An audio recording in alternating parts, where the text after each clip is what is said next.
Hello, everyone. Welcome back to Movie Talk. Here to talk about Teenage Mutant Ninja Turtles Mutant Mayhem. Wow, long title. I loved it. I highly recommend it. It was a blast.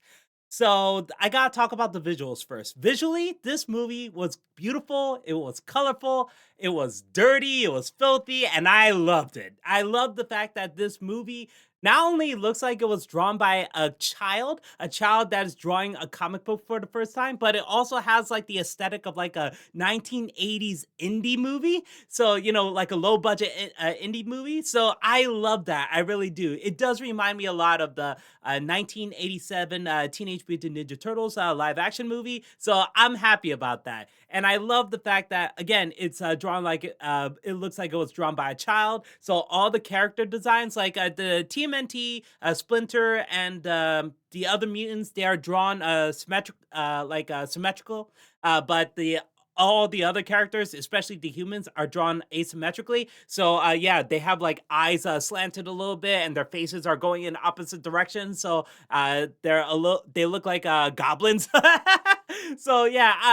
Honestly, I really like the designs, and I love the fact that even everyday objects, like even chairs and stuff like that, they're not symmetrical; they're actually asymmetrical. So that's really cool. I really like the fact that sometimes it looks like they're not even drawn with rulers or anything, with straight edges and stuff like that too. So I'm okay with that. That is great. So whenever the movie when the camera doesn't move that much and the characters are not exactly staying still, but it looks like they are, it looks like it was actually coming off of a comic book. So that's really cool. There's this part where Leonardo, Michelangelo, Raphael, and Donatello are actually watching a movie at a drive-in movie theater, and there's this shot of them just looking straight at the theater, and they're not moving that much. It looks like it's a still from a comic. So that is really cool. I love the design of this. Um, and I thought the group dynamic between the brothers is very good, especially the fact that they are all voiced by teenagers this time around. Back then, the brothers were voiced by 20s, 30s, or 40-year-old actors, but now we actually got teenagers. Leonardo is voiced by the kid who played Gumball at one point, and Raphael is voiced by the kid from Good Boys, the one that keeps trying to steal the beer bottle. The group dynamic between these guys is really good. At first, I was worried about Donatello because I thought he sounded way too young, but I got used to him. He is adorable, and I love a lot of the lines he gave. Especially the one about Raphael needing therapy and stuff like that. So, yeah, I thought he was really good. Leonardo has always been my most favorite, but I know Michelangelo is usually the most fun, and usually my friends like Raphael the most. But yeah, I thought all of them, I like them equally, man. I really like all of them equally at this time around. So that's really, really cool. I like the fact that uh, I gotten used to the Michael Bay movies, but it is refreshing that the brothers are not horny for April O'Neil. Yeah, sure, Leonardo has a crush on April, but it's not like to the point where it's creepy like Michelangelo did with Megan Fox's April O'Neil in the 2014 reboot and the sequel. So I'm happy it's not like that, and yeah, I thought April O'Neil was done very well. I like the design of her, and I thought the voice actress did a great job as her.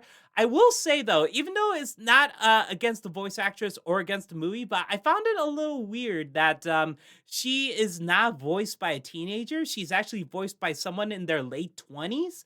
So again, I thought the voice actress did a great job. I just find it a little weird that the brothers are all voiced by teenagers, but not her, even though they're supposed to be the same age. So that's one thing. But again, I thought the voice actress did a great job.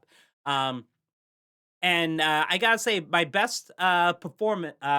favorite performance in this movie has to be Splinter. So Jackie Chan is Splinter, and I gotta say, I think this is the best English speaking performance from him that I've ever heard in my life. Yeah, I thought he did a much better job here than he did as Monkey from Kung Fu Panda.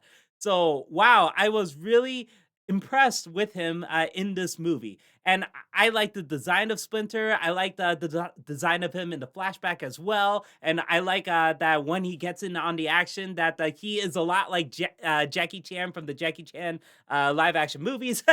So yeah, he fights with everyday objects. And every time he finds an object, he fights well with it. So that's really cool. And it keeps the Jackie Chan humor as well. So I'm happy about that.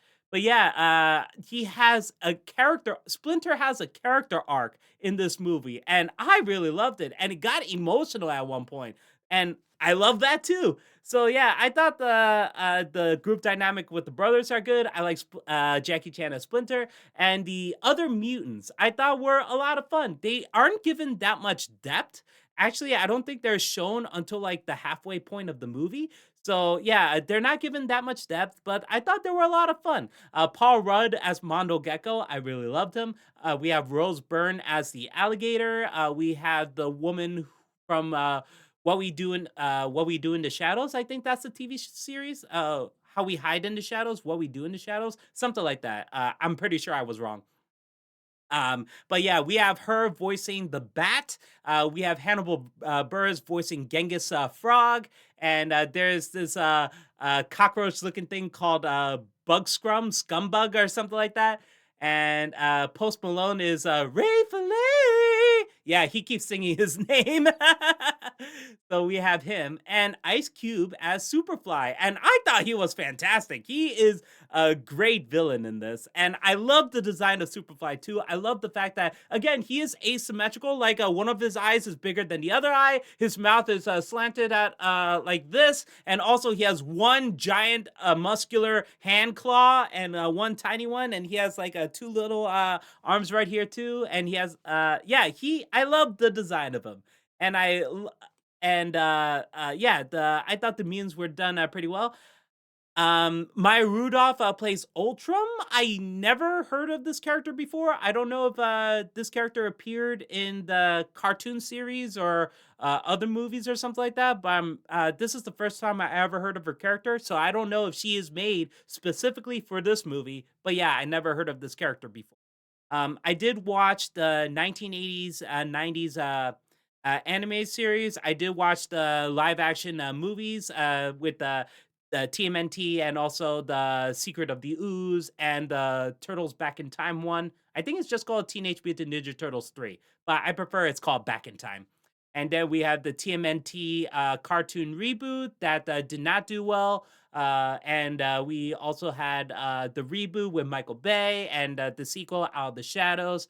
And I don't think there was anything else after that for movies.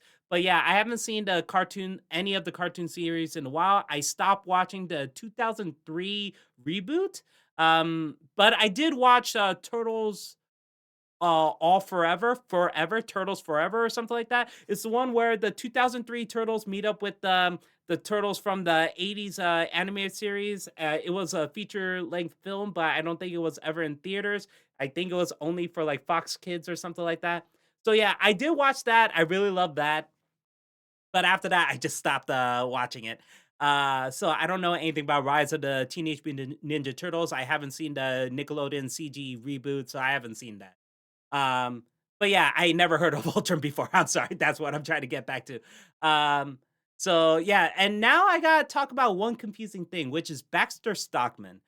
We have Giancarlo Esposito voicing Baxter Stockman in this. And I'm not saying he did a bad job. He actually did a good job.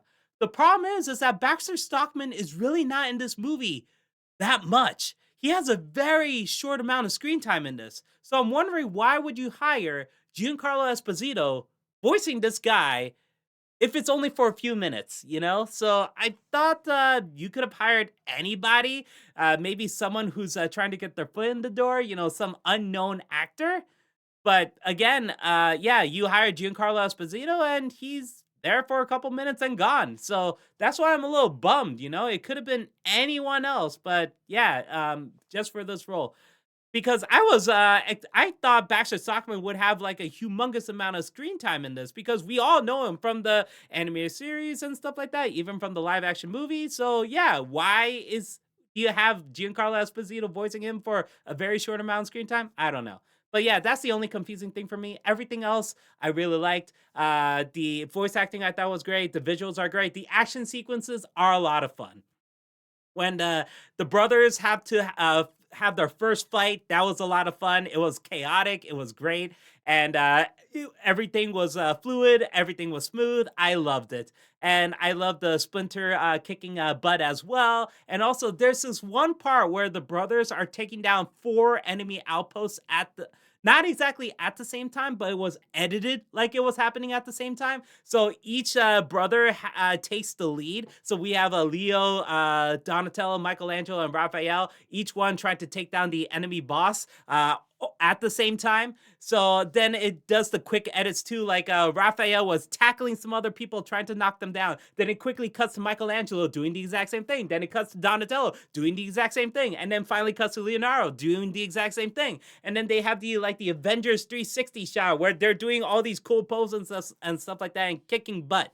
So that was cool. And also the final fight at the end was a lot of fun. There's a fun car chase as well. So yeah, the action sequences I thought were a lot of fun. They were chaotic and they were great. And I gotta say, there is some body horror in this movie, which I did not expect. Like, I was shocked at how gruesome this was. It looked so horrible. And I was happy about it. It's a Nickelodeon movie for kids and it has body horror. So yeah, when you think of The Fly, I think you know. I mean, when you think of Superfly and it makes you think of David Cronenberg's The Fly, yeah, you are gonna be shocked when you see that this happened in a Nickelodeon movie. So yeah, I guess, and the jokes, I laughed at a lot of the jokes, and yes, almost all the jokes are pop culture references. So if you don't like hearing jokes about Mark Ruffalo as the Hulk in Avengers Endgame, or Wendy Williams, or Ratatouille and stuff like that, you probably might not like this movie. But I thought the jokes were a lot of fun. There is one ongoing joke about milking. And there is a payoff to that. So that's why at first I was like, can you please stop talking about that? But the payoff to it was I thought was really hilarious. So I thought it was worth it. But I think some people might hate the everything about milking. So yeah, it goes there. So I thought that was hilarious. So yeah, I thought the movie was beautiful, colorful, filthy. It has the aesthetics of a 1980s indie movie, which I loved. The action sequences are great. The voice acting I thought was great. So yeah, I highly recommend this movie. And I'm so happy that this year we had two kick-ass animated movies. The first one was Spider-Man Across the Spider-Verse, and now we have Teenage Mutant Ninja Turtles Mutant Mayhem. I highly recommend it. Seth Rogen did a great job, great ideas. I loved it, and I can't wait for the sequel. All right, guys, thanks so much for watching. I'll see you next time. Later.